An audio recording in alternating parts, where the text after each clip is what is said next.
Art and culture అనమాట. So ఇతని టైంలో ఎటువంటి కళలు నిర్మాణాలు ఉన్నాయి? హర్షవర్ధన్ టైంలో కళలు నిర్మాణాలు. హర్షవర్ధనుడు లిటరేచర్, సాహిత్యం, కళలు నిర్మాణాలకు కూడా చాలా ప్రాధాన్యత ఇచ్చాడు అనమాట. గుప్తాస్ లాగే చాలా ప్రాధాన్యత ఇచ్చాడు.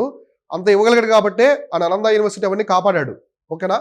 సో ఇతని టైంలో ఇతని ఆస్థాన కవులు కొంతమంది ఉంటారు. సో ఆస్థాన కవులను రాసుకోండి. ఇతని ఆస్థాన కవులు. సో ఆస్థాన కవులు అని రాసుకోండి. ఆస్థాన కవులు అని చెప్పేసి వాళ్ళు ఎవరో రాసుకోండి. సో ఇతని ఆస్థానంలో కొంతమంది కవులు ఉండేవాళ్ళు. కోర్టు పొయిట్స్ అని రాసుకోండి, ఇంగ్లీష్ మీడియం వాళ్ళు. కోర్టు పొయిట్స్. సో ఒకరు వచ్చేసి బాణాభట్ట. సో బాణాభట్టుడు, మయూర, మాతంగ దివకర. సో మాతంగ దివకర. సో వీళ్ళు ముగ్గురు ఎవరంటే ఆస్థాన కవులు అనమాట. సో బాణాభట్టుడు, మయూర, మాతంగ దివకర. సో తెలుగు మీడియం వాళ్ళకి ఎలా ఇస్తారంటే బాణాభట్ట అని ఇవ్వడు. బాణాభట్టుడు, మయూరుడు, మాతంగ దివకరుడు అని ఇస్తాడు. డు అనే వర్డ్ కంపల్సరీ ఉంటుంది తెలుగులో. చంద్రగుప్త అని ఇవ్వరు, చంద్రగుప్తుడు అని ఇస్తారు. సముద్రగుప్తుడు. సో చంద్రగుప్త 2 అని ఇవ్వరు, రెండవ చంద్రగుప్తుడు అని ఇస్తారు. ఓకేనా? మళ్ళీ చెప్తున్నారు రిపీటెడ్గా, కన్ఫ్యూజ్ అవ్వకుండా. సో ఇతను బాణాభట్టుడు, మయూర, మాతంగ దివకర అనేవాళ్ళు ఇతనికి ఆస్థానంలో ఉన్నటువంటి ప్రధానమైన కవులు అనమాట. సో వాళ్ళని ప్రోత్సహిస్తూ ఉంటాడు. సో గ్రంథాలు అప్పట్లో కవుని బాగా ప్రోత్సహించేవాళ్ళు, గ్రంథాలవి. సో వేరే రాజ్యానికి సంబంధించిన కవులకి వీళ్ళకి పోటీలు కూడా జరిగేవి అప్పట్లో. మనకి విజయనగర సామ్రాజ్యంలో ఎక్కువ కనిపిస్తాయి. సో అర్థమైందా? ఇక్కడ ఉన్నటువంటి బాణాభట్ట. సో బాణాభట్ట కవి ఉన్నాడు కదా, ఈయన బయోగ్రఫీ ఆఫ్ ది హర్ష రాస్తాడనమాట. దాన్ని హర్షచరిత్ర అంటారు. సో హర్షచరిత్ర ఎవరు రాశారంటే బాణాభట్టుడు. సో హర్షచరిత్ర అనేది ఒక స్వీయ చరిత్ర. ఎవరిదంటే హర్షవర్ధనుడి యొక్క చరిత్ర అనమాట. హర్షచరిత్ర. ఇతను రాసే బుక్స్ రాసుకోండి. బాణాభట్ట ఏం రాసుకున్నారు మీరు? తెలుగు మీడియం వాళ్ళు ఏం రాశారు చెప్పండి. ఏం రాశారు? నవ్వుతున్నారే.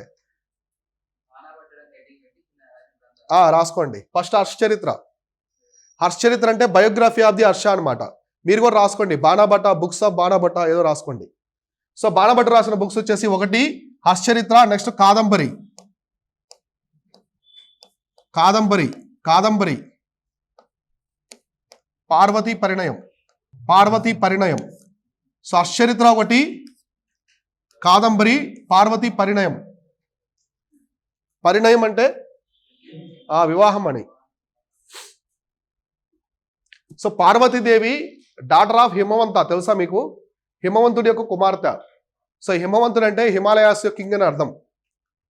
సో హిమాలయాలకు కింగ్ అని చెప్పేసి అర్థం. సో ఋషులు అందరూ సతీదేవి చనిపోయిన తర్వాత వాళ్ళందరూ వెళ్ళి హిమవంతుని కోరుకుంటారు. సో పార్వతీదేవి కూడా శివుడు అంటే చాలా ఇష్టం, ఎప్పటి నుంచో పూజిస్తూ ఉంటుంది. కాబట్టి అందరు ఋషులు అందరూ వెళ్ళి మధ్యతో చేసి శివుడికి ఇచ్చి మ్యారేజ్ చేస్తారు. అర్థమైందా? మన పురాణాల్లో ఉంటుంది. సో కాబట్టి ఈ పార్వతీ పరిణయం ఒకటి, నెక్స్ట్ కాదంబరి, హర్షచరిత్ర, ఈ 3 కూడా ఎవరు రాశారంటే బాణాభట్టుడు. సో బాణాభట్ట కవి అనే అతను చాలా చాలా ఇంపార్టెంట్ మన హిస్టరీలో. సో కాళిదాస్ తర్వాత ఎక్కువగా క్వశ్చన్స్ అడిగింది ఇతని గురించే పోటీ పరీక్షల్లో. కాబట్టి గుర్తుపెట్టుకోండి, బాణాభట్టుడు ఎవరి ఆస్థానంలో ఉంటాడు? హర్షవర్ధనుడికి ఆస్థానంలో ఉంటాడు. స్టేట్మెంట్స్ అడుగుతారు లేదా డైరెక్ట్ క్వశ్చన్ అడుగుతారు. సో ఎవరి ఆస్థానంలో ఉన్నారని చెప్పేసి, ఏ కవులు ఎవరి ఆస్థానంలో ఉన్నారని కూడా చూసుకోవాలి జాగ్రత్తగా. Kadambari, Parvati Parinayam, Harshacharita. So Harsha was a poet. నేను చెప్పాను కదా, అతను సంస్కృతంలో మూడు గ్రంథాలు రాస్తాడు. సో మీరు గ్రంథాల వరకు రాసుకుంటారు ఇంతకుముందు. సో లాంగ్వేజ్ వచ్చేసి సాంస్క్రిట్ అనమాట. సో వీళ్ళు ఫాలో అయ్యేదంతా కూడా సాంస్క్రిట్ లాంగ్వేజ్ ఎక్కువ ఉంటుంది. ఓకేనా? సో సంస్కృతంలో 3 గ్రంథాలు రాస్తాడు, హర్షవర్ధనుడే రాస్తాడు. సో ఒకటి వచ్చేసి నాగానంద, రత్నావళి, ప్రియదర్శిక. సో ప్రియదర్శిక ఇందాక రాసిన దగ్గర బ్రాకెట్లో సంస్కృతం కూడా పెట్టుకోండి, సరిపోతుంది. సో ఆధారాల్లో నేను చెప్పాను ఫస్ట్ ఇంట్రడక్షన్లో. సో ఇవన్నీ ఈ మూడు కూడా ఇతను సంస్కృత భాషలో రాస్తాడు. ఎవరు రాస్తారంటే హర్షవర్ధనుడే సంస్కృతం భాషలో రాస్తాడు. హర్షవర్ధుడు he was himself a poet అనమాట. సో అతను ఒక కవి. సో రాజే కవి. రాసుకున్నారా? హర్షవర్ధుడు రాసినటువంటి గ్రంథాలు ఏమున్నాయి? ప్లేసు, డ్రామాసు, నాగానంద, రత్నావళి, ప్రియదర్శిక. ఈ 3 కూడా సంస్కృతంలో రాస్తాడు. ఎవరు రాస్తారంటే హర్షవర్ధుడు రాస్తాడు. తర్వాత వచ్చేసి brick temple. So brick temple of Lakshmana at Sirpur was built during the Harsha rule అనమాట. సో ఇతని కాలంలో ఒక ఇటుకలతో కట్టిన ఒక నిర్మాణం ఉంటుంది. రాసుకోండి. లక్ష్మణ ఆలయం ఎక్కడుందంటే ఇది సిరిపూర్ అని రాసుకోండి. సిర్పూర్ మనకు నార్త్ ఇండియాలో ఉంటుంది. సో సిరిపూర్లో లక్ష్మణ ఆలయం కూడా ఎవరు నిర్మించారంటే హర్షవర్ధన్ టైంలో నిర్మించారనమాట. అది కాదు, అది తెలంగాణ రీజన్ అది. ఉత్తర భారతదేశం. అసలు హర్షవర్ధనుడికి సౌత్కి సంబంధం లేదు కదా. ఈ సిరిపూర్ కాగజ్ నగర్ ఆదిలాబాద్లో ఉంటుంది. ఇక్కడ కాగిత పరిశ్రమ ఉంటుంది, కాగజ్ నగర్ అంటారు. కాగజ్ అంటే కాగితం అని. సో సిరిపూర్లో నిర్మిస్తారు లక్ష్మణ ఆలయం. దీన్ని బ్రిక్ టెంపుల్ అంటారు, అంటే ఇటుకలతో నిర్మించినటువంటి ఆలయం అనమాట. సో బ్రిక్స్ అంటే ఏంటి? ఇటుకలు.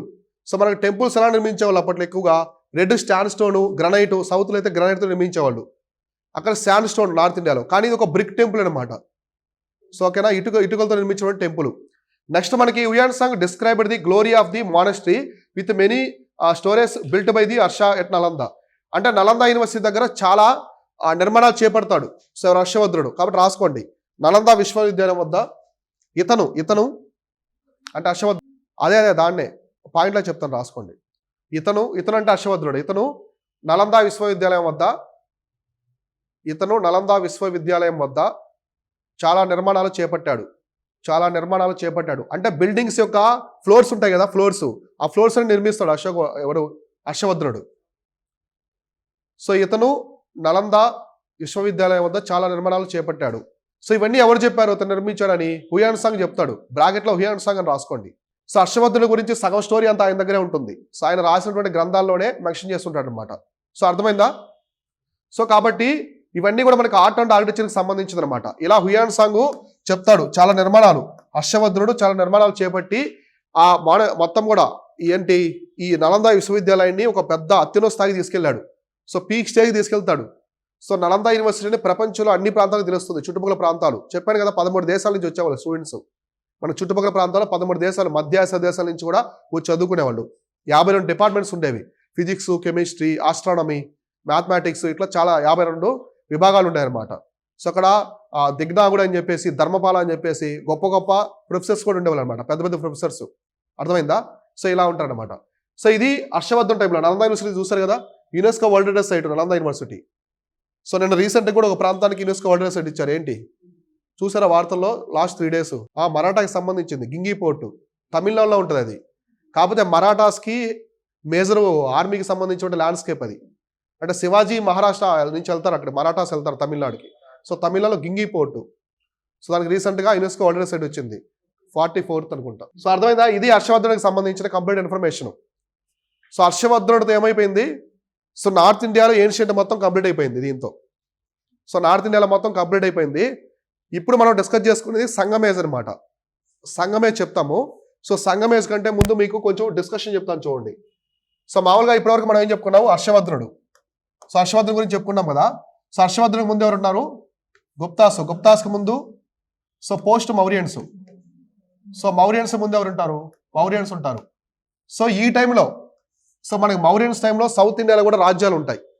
సో కొన్ని రాజ్యాలు అంటే ఇక్కడ కూడా ఎవల్యూషన్ అవుతుంది అనమాట. నాగరికత అట్లా వచ్చి, నాగరికత అంటే రాదు కానీ రాజ్యాలు వస్తాయన్నమాట, పెద్ద పెద్ద రాజ్యాలు. సంగమేజ్ కూడా మనకి ఎప్పుడు స్టార్ట్ అవుతుందంటే ఆల్మోస్ట్ 300 BC, అంటే మౌర్యన్ టైంలో స్టార్ట్ అవుతుంది. థర్డ్ సెంచరీ BC అంటారు కదా. సో 300 టైంలో స్టార్ట్ అవుతుంది అనమాట. దీని ఏమంటారంటే సంగమేజ్ అంటారు, సంగయుగం అంటారు అనమాట. సో ఇది మొదలవుతుంది. ఇది ఆల్మోస్ట్ మనకి 300, సో BC నుంచి 300 AD వరకు ఉంటుంది, CE వరకు ఉంటుంది. సో BC దగ్గర నుంచి. సో అర్థమైందా? 600 years ఉంటుంది. సో ఇందులోనే మనకి చోళులు, పాండ్యులు, చేరులు 3 రాజ్యవంశాలు వస్తాయి. సో చాలా పోర్ట్ నిర్మాణాలు ఉంటాయి. సో పోర్ట్లు కూడా కావేరీపట్నం, పూంపుహారు. సో మనం జోగ్గా ఇంటూ ఉంటాం పూంపుహార్ అని, ఒక ప్రాంతం అనమాట. అంటే ఏంటంటే ఒక ఓడరేవు. సో 2 years బ్యాక్ UPSC ప్రిలిమ్స్లో అడిగారు, పూంపుహారు, కావేరీపట్నం, కొరకై అనేవి ఏంటివి అని చెప్పేసి. అవి పోర్ట్స్ అనమాట. ఈ టైంలో సంగం టైంలోనే వస్తాయన్నమాట. మనకి అశోకుడి యొక్క రాతి శాసనంలో కూడా మీకు చెప్పాను, దక్షిణ భారతదేశంలో కొన్ని రాజ్యాల గురించి చెప్పాడని చెప్పేసి. సో కేరళ పుత్రాసు, సత్యపుత్రాసు అని చెప్తాడు. వాళ్ళ కేరళ పుత్రాసు అంటే పాండ్యులు, చేరులు. సో పల్లవుల గురించి అశోకు టైంలో కూడా మెన్షన్ చేశారు. అంటే దానికి ప్యారలల్గా ఉంటుంది. కానీ నేను అప్పుడు చెప్పలేదు, ఎందుకంటే సౌత్ వైపు సపరేట్ డిఫరెంట్గా చెప్దామని చెప్పి. మీకు డిఫరెంట్గా చెప్తే అర్థమవుతుంది మనకి క్లారిటీగా. సో సంగమేజ్ ఉంటుంది. ఈ సంగమాల మనకి ఎవరు ఉంటారు? చోళులు, చేరాసు, పాండ్యాస్ ఉంటారనమాట. వీళ్ళ గురించి కంప్లీట్ అయిపోద్ది. ఇమీడియట్గా మనం చెప్పుకునేది పల్లవాసు. సో పల్లవాస్కి కంటెంపరీ ఎవరు ఉంటారు? బాదామి చాళుక్యాస్ ఉంటారు. అర్థమైందా? సో బాదామి చాళుక్యాస్ ఉంటారు, పల్లవాసు ఉంటారు. పల్లవాసు వీళ్ళు కంటెంపరీగా ఉంటారు. వీళ్ళ తర్వాత వస్తారు. ఈ బాదామి చాళుక్యాస్, పల్లవాసు అంతరించిపోయిన తర్వాత ఎవరు వస్తారంటే, అంటే బాదామి చాళుక్యాస్ యొక్క శాఖలు వస్తాయన్నమాట, వెస్టర్న్ చాళుక్యాస్, ఈస్టర్న్ చాళుక్యాస్ అని. సో కంటెంపరీగా పల్లవాస్ని అంతం చేసి కొన్ని చిన్న చిన్న రాజ్యాలు వస్తాయి, కదంబ రాజ్యం అని, కాలబహరస్ అని చెప్పేసి, అవి మనకు అవసరం లేదు. కానీ మెయిన్గా వచ్చే రాష్ట్రకూటాసు. తర్వాత ఎవరు వస్తారంటే రాష్ట్రకూటులు, మన కైలాసల టెంపుల్ ఉన్నాయి కదా, ఎల్లోరా గుహలు అవన్నీ తీసుకొస్తారు. సో ఎవరంటే రాష్ట్రకూటులు వస్తారు, రాష్ట్రకూటాలు వస్తారు. సో అర్థమైందా? సో ఇంతవరకు ఏన్షియంట్, ఇదంతా ఏన్షియంట్. సో ప్రాచీన భారత చరిత్ర. సో రాష్ట్రకూటాస్ నుంచి మొదలయ్యేది medieval India. So medieval India కాబట్టి మనం చెప్పుకోవాల్సిన ఏమున్నాయి, ఇంకా సంగమేజ్ ఒకటి ఉంది, పల్లవాసు, బాదామి, చాళుక్యాస్ గురించి చెప్పుకుంటే మనకి ఏన్షియంట్ మొత్తం కవర్ అయిపోద్ది. సో అర్థమైందా? సో సంగమేజ్ మొత్తం కూడా తమిళ వర్డ్స్ ఎక్కువ ఉంటాయి, కొరకై, ఎట్టుపట్టు, పట్టుపట్టు, తిరువల్లూరు, వీళ్ళకి సంబంధించి ఉంటాయన్నమాట. కొన్ని టెర్మినాలజీస్ ఉంటాయి. నేను ఒక స్టోరీ చెప్పాను కదా మీకు, ఒక లేడీని ఆ కింగ్ చంపేస్తున్న హస్బెండ్ అని చెప్పేసి, ఆ స్టోరీ కూడా ఇక్కడే వస్తుంది అనమాట. చూద్దాం దీనికి సంబంధించి. సో నెక్స్ట్ మనకు వచ్చేసి సంగమేజు. సో రాసుకోండి సంగమేజు, సంగం యుగం అని రాసుకోండి. నెక్స్ట్ చాప్టర్, ఇది కొత్త చాప్టర్, ఇది మొత్తం సౌత్కి సంబంధించింది. మీరు ఇక్కడి నుంచి నేను డిస్కస్ చేసేంత సౌత్ ఇండియాకి సంబంధించి. సౌత్ ఇండియాలో ఇప్పటివరకు మనం ఏం చెప్పుకున్నాము, ఒక శాతవాళ్ళ గురించి చెప్పుకున్నాం.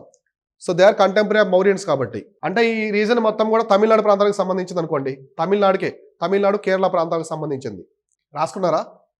సో సంగం యుగం అని రాసుకున్నారు కదా. ఈ సంగం యుగం అనేది ఎప్పటి నుంచి ఉంటుందంటే ఆల్మోస్ట్ 3rd century బీసీ నుంచి 3rd century AD అంటే CE వరకు సౌత్ ఇండియాలో ఉంటుంది. సో కాలం అని రాసుకోండి, కింద కాలం అని రాసుకోండి, కాలం అని రాసుకొని క్రీస్తు పూర్వం 3rd century 3వ శతాబ్దం రాసుకోండి. క్రీస్తు పూర్వం 3వ శతాబ్దం నుంచి ఇంగ్లీష్ మీడియం వాళ్ళు సేమ్ రాసుకోండి. సో ఇంగ్లీష్ మీడియం వాళ్ళు ఇది పెట్టుకోండి చాలు, టైం అని చెప్పేసి. South India. So Telugu medium వాళ్ళు క్రీస్తు పూర్వం 3వ శతాబ్దం నుంచి క్రీస్తు శకం 3వ శతాబ్దం వరకు, క్రీస్తు పూర్వం 3వ శతాబ్దం నుంచి క్రీస్తు శకం 3వ శతాబ్దం వరకు రాసుకున్నారు. ఆ పాయింట్ కింద పాయింట్లో దక్షిణ భారతదేశం రాసుకోండి. ఎక్స్క్లూజివ్గా ఇది సౌత్ ఇండియాకి సంబంధించింది. అసలు నార్త్తో ఒక్క పాయింట్ కూడా సంబంధం ఉండదు. రాసుకున్నారా? ఇంగ్లీష్ మీడియం వాళ్ళు 3rd century BC నుంచి 3rd century CE వరకు. నెక్స్ట్ పాయింట్ కింద సౌత్ ఇండియా రాసుకోండి. కావాలంటే బ్రాకెట్లో ఓన్లీ అని కూడా రాసుకోండి. ఎక్స్క్లూజివ్గా ఇది సౌత్ ఇండియాకి సంబంధించింది. ఇప్పుడు మౌరియన్స్కి సౌత్ ఇండియాతో సంబంధం ఉంటుంది, అవునా కాదా? చంద్రగుప్త మౌర్య కర్ణాటకకు వస్తాడు, శ్రావణ బెలగోళ. కానీ సంగమేజ్కి నార్త్కి అసలు ఎక్కడ సంబంధం ఉండదు. సో అర్థమైందా? ఇది ఎక్స్క్లూజివ్గా సౌత్ ఇండియాకి సంబంధించింది. ఇక్కడ మనం చూసుకుంటే సంగమేజ్ చూడండి, ఇక్కడ మనకు కనిపిస్తుందా? సో రెడ్ కలర్ తీసుకుంటాను. సో ఇక్కడ కనిపిస్తుంది కదా ఈ గ్రీన్ కలరు. సో ఇదంతా సంగమేజ్ అనమాట. ఇదంతా కూడా ఈ నా కనిపించే ప్రాంతం అంతా కూడా సంగమేజు. ఇక్కడ చూడండి, వీళ్ళు చోళుల సామ్రాజ్యం. సో ఇక్కడ వచ్చేసి పాండ్యులు దక్షిణ తమిళనాడు కేరళలో కొన్ని ప్రాంతాలు పాండ్యులు పరిపాలిస్తారు. సో చోళులు ఇక్కడ వరకు ఉంటుంది. ఇలా సామ్రాజ్యాలు ఇలా ఉంటాయి. అంటే మనకి చోళులు వచ్చేసి ఆంధ్రప్రదేశ్లోని ఎక్కడి వరకు ఉంటుందంటే కృష్ణా రివర్ వరకు ఉంటుంది. కృష్ణా రివర్ విజయవాడ ఉంది కదా, విజయవాడ వరకు, ప్రకాశం విజయవాడ వరకు చోళుల సామ్రాజ్యం ఉంటుంది. సో నెక్స్ట్ వచ్చేసి చేరాస్ అనమాట. చేరా రాజవంశం ఎక్స్క్లూజివ్ కేరళను పరిపాలిస్తారు. తమిళనాడులోని కొన్ని ప్రాంతాలు, తొండై మండలం తెలుసా మీకు? తొండై మండలం అంటే ఏంటంటే ఇప్పుడు ఊటీ, కొడైకెనాల్ ఇవి ఉన్నాయి కదా, కొంగు రీజన్ అంటారు దాన్ని. సో ఆ రీజన్స్ మొత్తం కూడా చేరాలో ఉంటాయన్నమాట. నీలగిరి హిల్స్. సో ఇవన్నీ కూడా అర్థమైందా? ఇలా 3 వంశాలు ఉంటాయన్నమాట సంగమేజ్లో. అంటే సంగమేజ్లో వీళ్ళ గురించి క్లారిటీగా చెప్పారు. ప్రాచీన చోళులు అంటారు. చోళులు 2 రకాలు ఉంటారు. సో తొలి చోళులు, తర్వాత వచ్చేసి మలి చోళులు అంటారు. అంటే ప్రాచీన చోళులు, మలి చోళులు అని చెప్పేసి పిలుస్తారు. ఎర్లీ చోళాసు, లేటర్ చోళాస్ అని. ఎర్లీ చోళాస్ అనే వాళ్ళు మనకి యుగానికి కూడా మూవీలో చూపించారు కదా. సో వాళ్ళని మన చాలా పాతకాలంలో ఉంటారు వాళ్ళు. ప్రాచీన చోళులు వాళ్ళు చాలా డిఫరెంట్గా ఉంటారు. అంటే అప్పటికప్పుడే డెవలప్ అవుతున్నాయి అనమాట ఆ రీజన్స్ మొత్తం కూడా. ఈ టైంలో సంగమేజ్లో ఉంటారు వాళ్ళు. సో లేటర్ చోళాస్ అనేవాళ్ళు మనకి మిడివల్ ఇండియాలో వస్తారు. లేటర్ చోళాస్ ఎవరు అంటే మనకి రాజరాజ చోళుడు, రాజేంద్ర చోళుడు వీళ్ళు ఉంటారు కదా. సో ఇదనమాట. సో మనకి మూవీలో చూపించారు కదా ఇట్లా. వీళ్ళ టైంలో వచ్చి కరికాల చోళుడు వాళ్ళు ఉంటారు. కరికాల చోళ అంటారు కదా, వాళ్ళు ఉంటారు అనమాట. సో ఇలా 3 సామ్రాజ్యాలు ఉంటాయి. అర్థమైంది కదా? 3 సామ్రాజ్యాలు తర్వాత చెప్తాను. ఇక్కడ చూడండి, it has been named after the Sangam academics held during the period that flourished under the royal patronize of the Pandya kings of Madurai. అంటే మామూలుగా ఇక్కడ ఏం జరుగుతుందంటే ఈ సంఘం అంటే అర్థం ఏంటి? మామూలుగా మన తెలుగులో సంఘం అంటే తమిళ్ కావచ్చు, తెలుగులో కొందరు ఏర్పడ్డం, ఒక సంఘంలో ఏర్పడ్డం అంటే మీట్ అనేది ఏర్పడ్డం. సో సంఘం అనేది కొన్ని మీటింగ్స్ పెడతారు, బౌద్ధ కౌన్సిల్స్ లాగా, బౌద్ధ సంగీత లాగే కొన్ని మీటింగ్స్ అనేవి జరుగుతాయి అనమాట. 3 సంఘం మీటింగ్స్ జరుగుతాయి. 3 జరుగుతాయి సంఘం మీటింగ్స్ అనేవి. ఆ 3ని కూడా పాండ్యరాజులు, సో పాండ్యరాజులు వీళ్ళు ఉంటారు, వీళ్ళు మదురై దగ్గర కండక్ట్ చేస్తారన్నమాట. సో మదురై దగ్గర కండక్ట్ చేస్తారు. సో అర్థమైందా? అందువల్ల దీనికి సంఘయుగం అని పేరు వస్తుంది. సో ఇక్కడ మీరు గుర్తుపెట్టుకోవాల్సింది మేజర్గా దీనికి సంబంధించిన మేజర్ ఎవిడెన్స్ ఏంటంటే మనకు అశోకుడికి సంబంధించినటువంటి 2వ రాతి శాసనం, 13వ రాతి శాసనం. మీరు కావాలంటే ఎప్పుడు కూడా తిప్పి చూడండి, చెప్పుంటాను ఇవి నేను. అతను ఏం చెప్పాడంటే మనకు సౌత్ ఇండియాలో కొన్ని కింగ్డమ్స్ అనేవి ఉన్నాయి, సో కొన్ని ఉన్నాయని చెప్తాడు. అంటే చోళాసు, చేరాసు, ఆ పాండ్యాస్ అని చెప్పడు అశోకుడు. కేరళ పుత్రాసు, సత్యపుత్రాసు అని చెప్పుంటాడు, మీకు శాస్త్రంలో ఉంటాయి. సో కాబట్టి సౌత్ ఇండియాలో ఉన్న రాజ్యాలు ఏంటంటే చోళాసు, చేరాసు, పాండ్యాస్ అనమాట.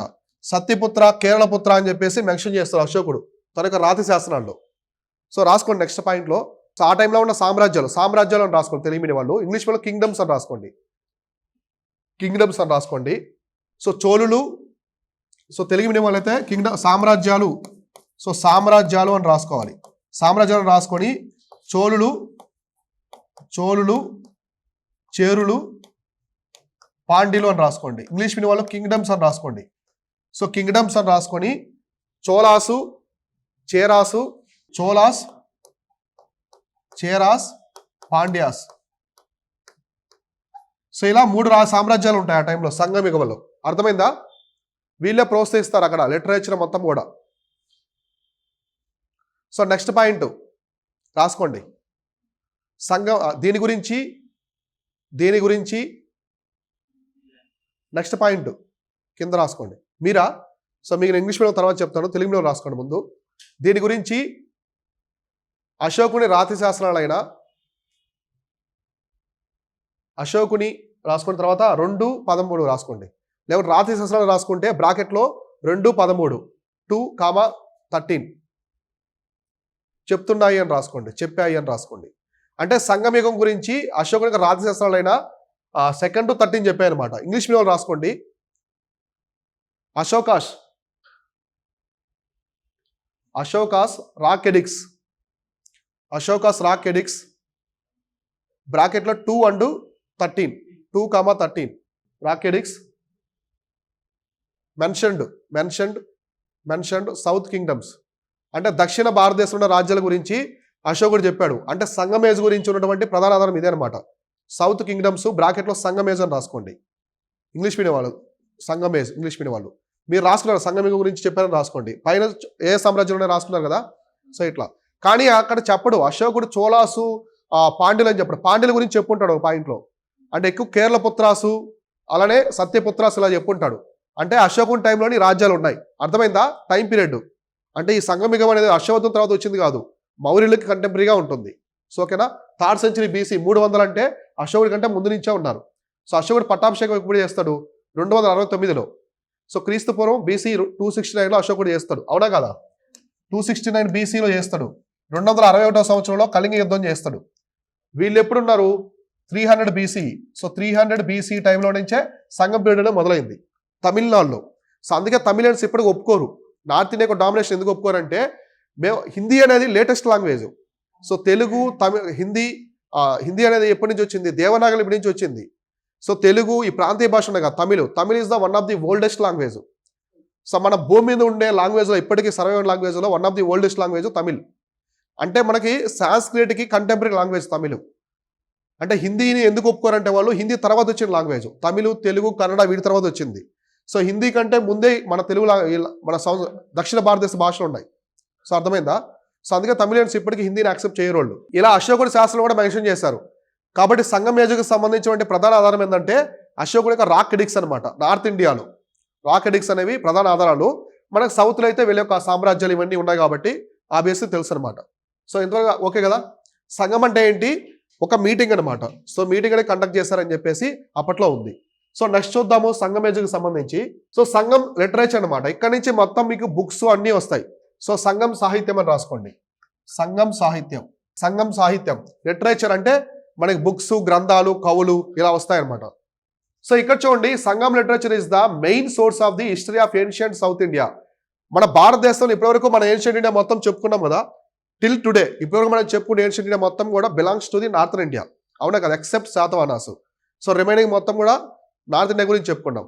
అయితే ప్రాచీన ఉత్తర భారతదేశ చరిత్ర సో ఉత్తర భారతదేశ ప్రాచీన చరిత్ర మొత్తం కూడా మౌర్యన్స్, కుషాన్లు వీళ్ళే ఉంటారు. కానీ సౌత్ ఇండియాకి సంబంధించిన ప్రాచీన చరిత్ర గురించి చెప్పేది ఏంటంటే ఈ సంగమేజ్ అనమాట. సో కాబట్టి ఈ పాయింట్ రాసుకోండి. ఇంగ్లీష్ మీడియం వాళ్ళు ఇది రాసుకోండి. Source of the history of ancient South India అని రాసుకోండి.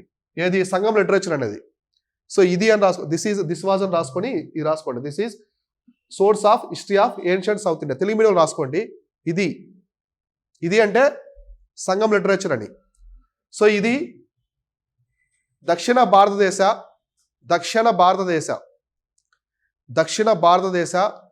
ప్రాచీన చరిత్రకు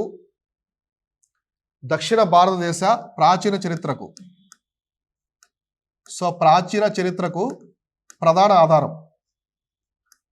సో దక్షిణ భారతదేశానికి సంబంధించినటువంటి ప్రాచీన చరిత్రకు ప్రధాన ఆధారం ఏంటంటే సంగం అనమాట. సంగమేజ్ని బట్టే దక్షిణ భారతదేశంలో ప్రాచీన చరిత్ర ఉందని చెప్పేసి మనకు అర్థమవుతుంది.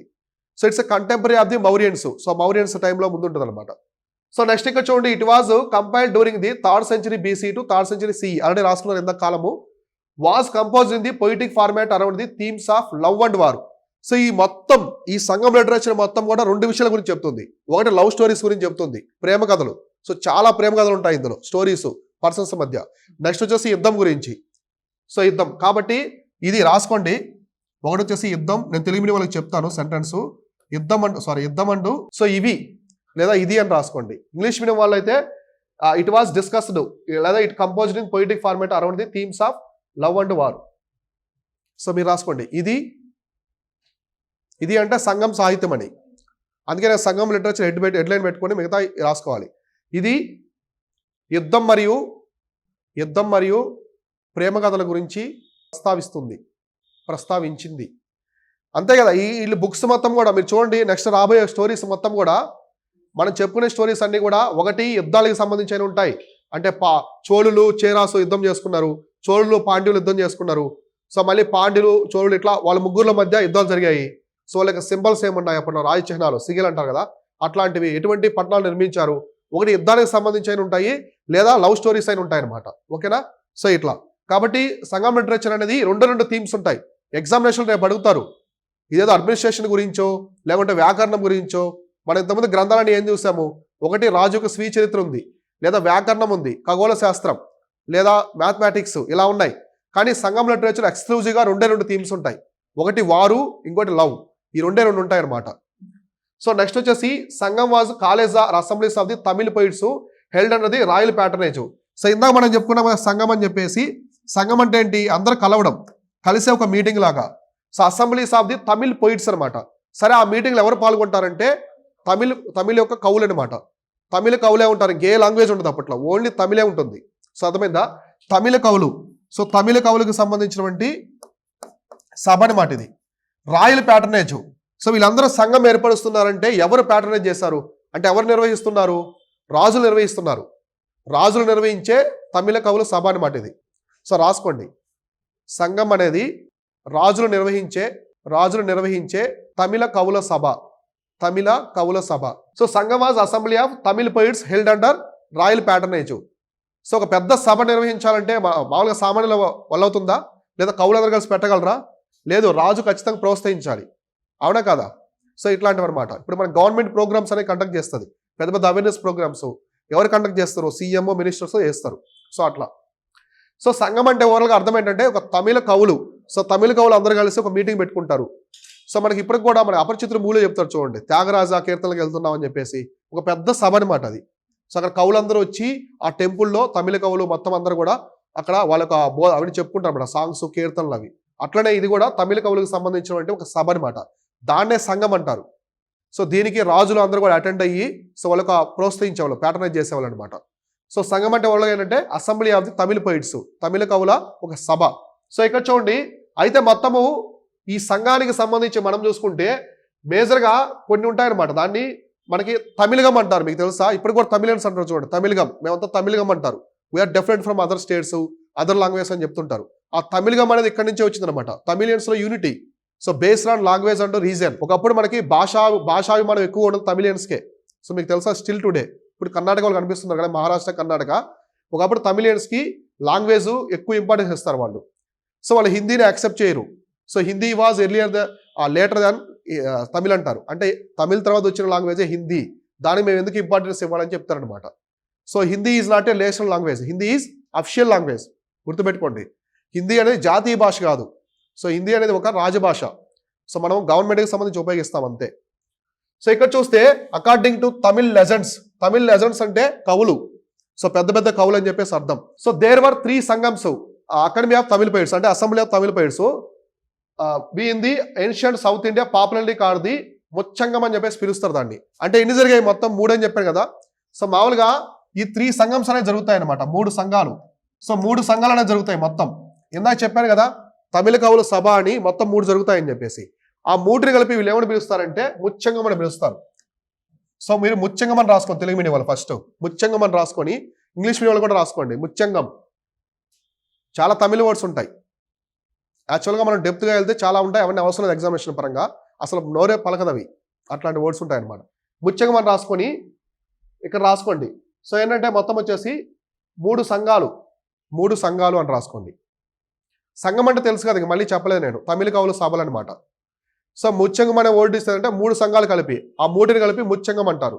సో తమిళ కవుల ప్రకారము జరిగిన 3 సంఘాలని వాళ్ళు ఒక టెర్మ్తో పిలుస్తారు, అదే ముచ్చంగం అనమాట. ముచ్చంగం అంటే 3 సంఘాలు అని చెప్పేసి అర్థం. అంటే మొత్తం 3 జరుగుతాయి, 3 తమిళ కవుల సభలు, వాటిని ముచ్చంగం అంటారు. సో మనం చూద్దాం ఎక్కడెక్కడ జరిగాయి. ఫస్ట్ సంఘం, మొదటి సంఘం అని రాసుకోండి, మొదటి సంఘం. సో మొదటి సంఘం ఎక్కడ జరిగింది, వేదిక అని రాసుకోండి. ఫస్ట్ ఇది హెడ్లైన్ పెట్టుకోండి. సో మొదటి సంఘం అని హెడ్లైన్ పెట్టుకోండి, ఇంగ్లీష్ మీడియం కూడా హెడ్లైన్ పెట్టుకోండి, ఫస్ట్ ఆ సంఘం అని చెప్పేసి. మొట్టమొదటి ఎక్కడ జరిగిందంటే వేదిక అని రాసుకోండి, వేదిక అని రాసుకోండి. ఇంగ్లీష్ మీడియం వెన్యూ రాసుకొని ఓల్డ్ మదురై రాసుకోండి, ఓల్డ్ మదురై అని రాసుకోండి, మదురై కాదు ఓల్డ్ మదురై, అంటే ఏన్షియంట్ టైంలో ఉన్న మదురై అనమాట. So old Madurai. So English medium వాళ్ళు పాత మదురై, తెలుగు మీడియం వాళ్ళు పాత మదురై. అంటే ఇప్పుడు మదురై నగరం ఉంది కదా, అది పాతదనమాట. సో లేదా మదురై అని రాసుకుంటే బ్రాకెట్లో పాతది అని రాసుకోండి, పాతది, కొత్తది ఇప్పుడు వేరే అనమాట. సో పాత మదురై అనమాట. ఎందుకంటే మనకు 3వ సంఘం మళ్ళీ మదురై జరుగుతుంది, అది కొత్త మదురై, అంటే మోడర్న్ డే మదురై అనమాట. అంటే బాగా ఎవల్యూషన్ అవుతుంది సిటీ అనేది. సో ఓకేనా, సో రాసుకున్నారా. దీనికి ప్రెసిడెంట్ ఎవరంటే అధ్యక్షుడు. సో ఇది వేదిక రాసుకున్నారు కదా. నెక్స్ట్ అధ్యక్షుడు. సో అధ్యక్షుడు వచ్చేసి అగస్త్య మహర్షి తెలుసు కదా మీకు. సో అగస్త్య మహర్షి అంటే మనకి నార్త్లో వేదవ్యాసుడు, విశ్వామిత్రుడు, వశిష్ఠుడు ఎలానో మన సౌత్ ఇండియాకి అగస్త్య మహర్షి అలా అనమాట. సో అగస్త్య మహర్షి. సో అగస్త్య మహర్షి వచ్చేసి దీనికి హెడ్ అనమాట, ప్రెసిడెంట్. సో దీంట్లో ఎవరెవరు అటెండ్ అయ్యారు. సో దీనికి సంబంధించిన సోర్స్ ఏలో జరిగిందో లేదనమాట. సో ఈ 300 BCలో జరిగిందంటే తెలియదు మనకి ఎప్పుడు జరిగిందో. దీనికి ఎవరెవరు అటెండ్ అయ్యారంటే దేవుళ్ళు, అప్పట్లో మహర్షులు. సో దేవుళ్ళు మహర్షులు అంటారు కదా, సో వాళ్ళు అటెండ్ అయ్యారని చెప్తారు. సో ఇందులో రాసుకోండి పాయింట్, తెలుగు మీడియం వాళ్ళు. ఇందులో దేవుళ్ళు మరియు మహర్షులు పాల్గొన్నారు అని రాసుకోండి. ఇందులో దేవుళ్ళు మరియు మహర్షులు అంటే చాలా ఏన్షియంట్ అనమాట, ఇది చాలా పాతది, కానీ ఎప్పుడు జరిగిందని తెలియదు ప్రాపర్గా. దేవుళ్ళు మరియు మహర్షులు పాల్గొన్నారని రాసుకోండి. అయితే దీనికి సంబంధించి ఏమైనా లిటరీ సోర్స్ ఉందా, ఏమైనా గ్రంథం ఉందంటే ఏ ఎవిడెన్స్ లేదు, జస్ట్ జరిగిందని చెప్పేసి చెప్తున్నారు అంతే. సో దీనికి సంబంధించి లిటరీ వర్క్ లేదు, అంటే లిటరీ సోర్సు అంటే గ్రంథాలకు సంబంధించిన బుక్స్ అనేవి లేవనమాట. కానీ జరిగిందనడానికి ఏదో ఆధారాలు అయితే ఉన్నాయి మిగతావి. సో బుక్స్కి సంబంధించి ఆధారాలు లేవు, కాబట్టి సాహిత్య ఆధారం లేదు, దీనికి సాహిత్య ఆధారం లేదు. ఇంగ్లీష్ మీడియం వాళ్ళు no literary work of this. So ఎలాంటి సాహిత్య ఆధారం అనేది లేదనమాట, దీనికి సాహిత్య ఆధారం లేదు. ఓకేనా. సో అర్థమైంది. ఫస్ట్ సంఘం ఇది అనమాట, అంటే తమిళ కవులకి సంబంధించిన సంఘం. ఇది మొట్టమొదటిది ఎక్కడ జరిగింది, పాత మదురై. సో తమిళనాడు పాత మదురైలో జరిగింది. సో దీన్ని ఎవరు ప్రెసిడెంట్ అంటే అగస్త్య మహర్షి అంటే చాలా పాత వ్యక్తి. మహర్షి ఉన్నారు కదా, వశిష్ఠ మహర్షి, వాళ్ళ టైంకి సంబంధించి అనమాట, వేదకాలంలో అట్లా ఉంటారు కదా, అటువంటి పీరియడ్. సో కాబట్టి దీనికి ఎటువంటి లిటరీ వర్క్స్ లేదనమాట, ఇందులో బుక్స్ ఏం లేవు. సో ఇందులో ఈ సంఘంలో రాసినటువంటి పుస్తకాలు, గ్రంథాలు ఏమి కూడా సోర్స్ అనేది లేదనమాట. నెక్స్ట్ రెండవ సంఘం. సో రెండవ సంఘం అని చెప్పేసి హెడ్లైన్ పెట్టుకోండి. సో వేదిక వచ్చేసి కపాడపురం, ఇంగ్లీష్ మీడియం రాసుకోండి, వెన్యూ కపాడపురం. సో కపాడపురం, దీనికి కూడా ప్రెసిడెంట్ ఎవరంటే అగస్త్య.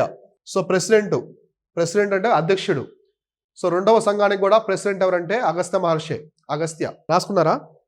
అయితే మనకి ఫస్ట్ సంఘానికి సంబంధించి సాహిత్య ఆధారం అనేది లేదు, ఎటువంటి సాహిత్య ఆధారం లేదు. కానీ సెకండ్ దానికి ఒకే ఒక గ్రంథం ఉంది, అదే తోల్కపియం. రాసుకోండి, తోల్కపియం. ఇంగ్లీష్ మీడియం వాళ్ళు ఇదే రాసుకోండి, తెలుగు మీడియం వాళ్ళు ఇక్కడ రాసుకోండి. సో దీన్ని రాసింది ఎవరంటే తోల్ కపియార్. సో రాసిన వ్యక్తి తోల్ కపియార్. సో ఇక్కడ ఉన్నటువంటి ఒకే ఒక బుక్ ఏంటంటే తోల్ కపియం. సో రెండవ సంఘం నుంచి సర్వైవ్ అయిన బుక్ ఇప్పటికి ఉన్న సోర్స్ ఏంటంటే తోల్ కపియం. దాన్ని ఎవరు రాస్తారంటే తోల్ కపియార్. అతని పేరు మీద ఆ బుక్ ఉంటుంది. సో రాసిన వ్యక్తి ఆథర్ రాసుకోండి ఇక్కడ, ఇతను ఆథరు తోల్ కపియార్ అనే వ్యక్తి రాస్తాడు దాన్ని. అంటే అప్పటి నుంచి ఇప్పటికీ సోర్స్ ఉందన్నమాట. మనకి వేదాలు ఉన్నాయి కదా, సో వేదాలు ఇప్పటికి ఉన్నాయి కదా, అలా ఇక్కడ తమిళ వేదానికి సంబంధించి, సో తమిళకి సంబంధించినటువంటి ప్రాచీన కాలం నుంచి ఏదైనా సెకండ్ సంఘంలో ఉన్నటువంటి తోల్ కపియం అనేది ఎవిడెన్స్ అనమాట, still a evidence. So Tolkappiyam రాసుకున్నారా? సో ఆ వేదిక వచ్చేసి ఫస్ట్ దానికి వేదిక old Madurai, president Agastya, no literary works. So ఆ ఫస్ట్ సంఘంలో ఎవరు అటెండ్ అయ్యారంటే దేవుళ్ళు, సో గాడ్స్ అండ్ సేజెస్ అనమాట, మహర్షులు అంటారు కదా, సో వాళ్ళు అటెండ్ అని చెప్పి చెప్తున్నారు. కానీ ఎటువంటి సోర్స్ లేదు, లిటరీ సోర్స్ అనేది లేదు, సాహిత్య ఆధారం అనేది లేదనమాట. సెకండ్ వచ్చేసి కపాటపురం జరుగుతుంది. So it is also locate in Tamil Nadu. So ఇక్కడ జరుగుతుంది. సో ఇందులో ప్రెసిడెంట్ వచ్చేసి అగస్త్య మహర్షి. కానీ దీనికి సంబంధించి ఒక లిటరీ ఆధారం ఉంది, ఒక వేదాస్ లాగా టెక్స్ట్ లాగా ఆధారం ఉంది. అవన్నీ తమిళియన్. తమిళ్ అంటే ఇప్పుడుండే తమిళ్ కదా, అది ఏన్షియంట్ తమిళ్ అనమాట, ప్రాచీన తమిళ భాష. అది డిఫరెంట్గా ఉంటుంది. అప్పట్లో చోళులు మాట్లాడేవాళ్ళు. సో కానీ ఇప్పుడు మాట్లాడే తమిళ అనేది ఎవల్యూషన్ అయింది. ఇప్పుడు మన తెలుగు గ్రాంధికం ఉంటుంది కదా, సో గ్రాంధిక భాష. సో గ్రాంధికం నుంచి మనం మోడర్న్ వైపు వచ్చామన్నమాట. అంటే గ్రాంధిక భాషని మామూలు భాషలో తీసుకొచ్చింది గిడుగు రామ్మూర్తి ఒక అతను ఉంటాడు, సో పర్సన్ ఉంటాడు, అతను తీసుకొచ్చాడు. ఓకేనా? సో ఇది చూడండి, ఇది చూస్తారు కదా తోల్ కపియం. నెక్స్ట్ మూడవది అనమాట, మూడవ సంఘం. సో మూడవ సంఘం అని రాసుకోండి. సో మూడవ సంఘం, దీనికి కూడా వేదిక మదురై. సో ఇది కొత్త మదురై అనమాట, కొత్త మదురై. సో మీకు ఎగ్జామినేషన్లో కొత్త మదురై పాత మదురై అని ఇస్తే ఓకే, లేకుంటే మదురై అనే ఇస్తారు. సో ఇది కొత్త మదురై అనమాట. సో ఇది కొత్తది, అంటే బాగా డెవలప్ అయింది అనమాట రాజుల కాలంలో అప్పుడు. సో కొత్త మదురై. సో ఇక్కడ ప్రెసిడెంట్ అనమాట, అధ్యక్షుడు వచ్చేసి నక్కిరార్. సో అధ్యక్షుడు వచ్చేసి నక్కిరార్ రాసుకోండి, ప్రెసిడెంట్. సో మూడవ సంఘానికి ప్రెసిడెంట్ వచ్చేసి నక్కిరార్ అనే అతను ప్రెసిడెంట్. రాసుకున్నారా? అయితే ఇక్కడ చాలా బుక్స్, కొన్ని ఒకటే కాకుండా కొన్ని పుస్తకాలు అనేవి దొరికాయి అనమాట. ఇక్కడ కొన్ని literary works. A few of these Tamil literary works have survived and are useful sources to the reconstruct the history of the Sangam period. So ఇందులో కొన్ని సాహిత్య ఆధారాలు దొరికాయి అనమాట. సో కొన్ని సాహిత్య ఆధారాలు ఉన్నాయని రాసుకోండి తెలుగు మీడియం వాళ్ళు. So a few literary works are available అని రాసుకోండి మీరు, జస్ట్ చాలు, అంత అవసరం లేదు. a few literary works are available. Telugu medium వాళ్ళు కొన్ని సాహిత్య ఆధారాలు దొరికాయి ఎలా అని రాసుకోండి. అంటే కొన్ని సాహిత్య ఆధారాలు దీనికి సంబంధించి ఉన్నాయి, అవంటే చెప్తాను తర్వాత నేను, అంటే మిక్స్డ్గా ఉంటాయి గ్రంథాలు అవి చెప్పేటప్పుడు చెప్తాను. రాసుకున్నారా? So few literary works are available అనమాట. ఇలా మూడవ సంఘానికి సంబంధించి వేదిక మదురై, కొత్త మదురై అనమాట. ఇది ఫస్ట్ చెప్పుకుంది పాత మదురై. సో మీకు మామూలు మదురై అయినా ఇస్తారు మ్యాక్సిమం ఎగ్జామినేషన్లో, ఓకేనా? సో నెక్స్ట్ నక్కిరార్ వచ్చేసి ఇక్కడ ప్రెసిడెంట్ అనమాట. ముందు జరిగిన రెండో సంఘానికి ప్రెసిడెంట్ ఎవరు? అగస్త్య. సో దీనికి సంబంధించి కొన్ని ఆధారాలు అయితే ఉంటాయన్నమాట.